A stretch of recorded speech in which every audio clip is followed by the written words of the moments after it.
right, man. Birds of a Feather, man. Let's talk about that. That came out what 2012. Yeah. Well, we started shooting 2012 and dropped 2013. Okay. 3 years after I'd been in Atlanta getting drugged.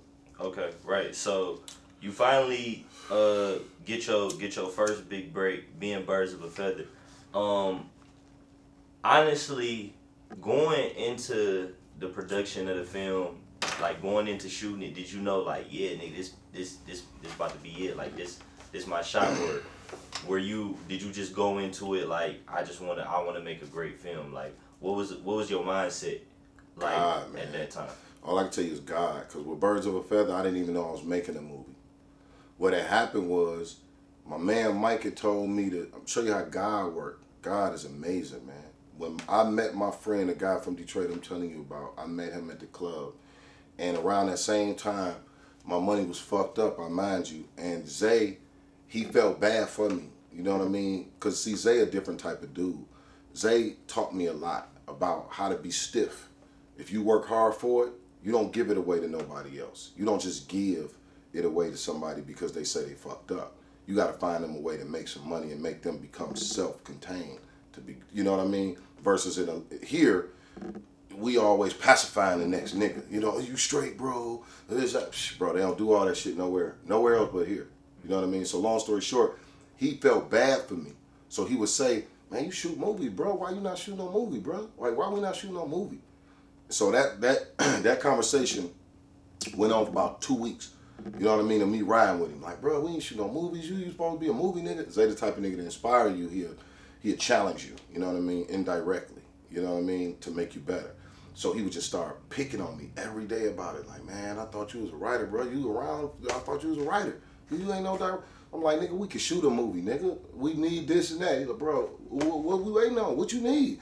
Bro, what you know? So we would argue about that. And he would always say, you don't need nothing.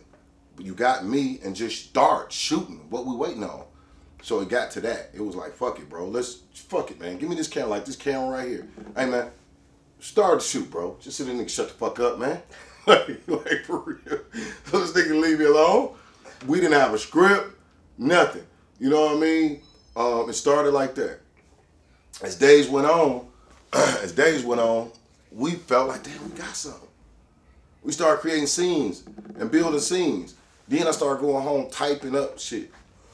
Okay, this is what the next scene need to be. This is what the next scene. By the time we had about maybe 30% in, I went to my man, Paul Boulevard, the nigga from Detroit. A lot of people don't know this. Went to a Detroit nigga and said, hey man, I got this movie with Zaytoven I want to shoot. I need your help. The nigga said, how much you need?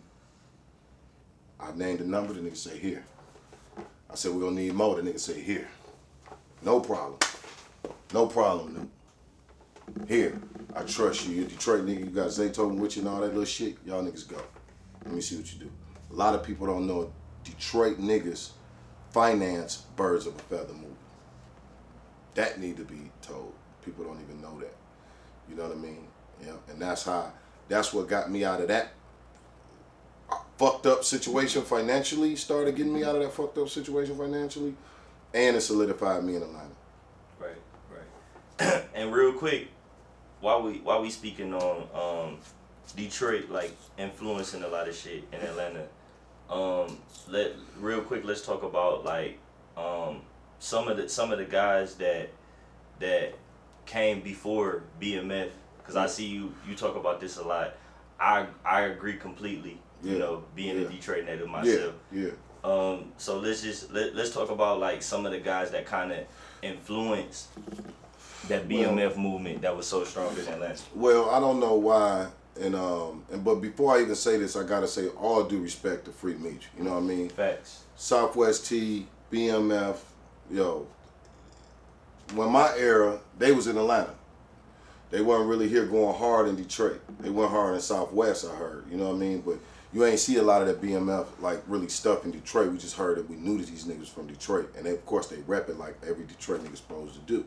You know what I mean? But with that being said, them niggas, BMF, literally, I know for a fact, I can just imagine that they seen what they did through other people and crews in the city of Detroit. You had Pony Down, you had Sconies, you had Best Friends, you had Chamber Brothers.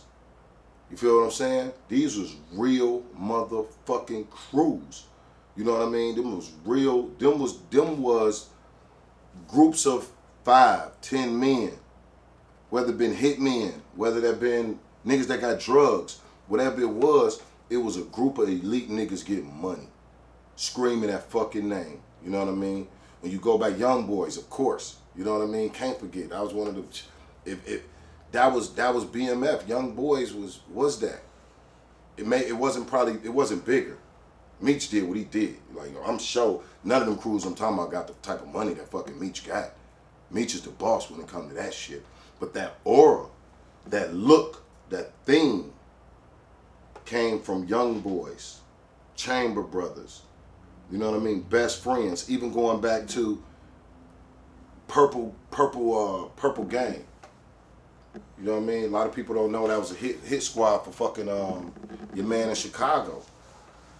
The big nigga in Chicago boss, his whole hit squad was from Detroit, called the Purple Gang. What was the liquor nigga? I can't forget. I'm forgetting his name. Shall smoke too much weed. But the white man that had all the liquor, the mob nigga. Al Capone. Al Capone hit squad was from Detroit, called the Purple Gang.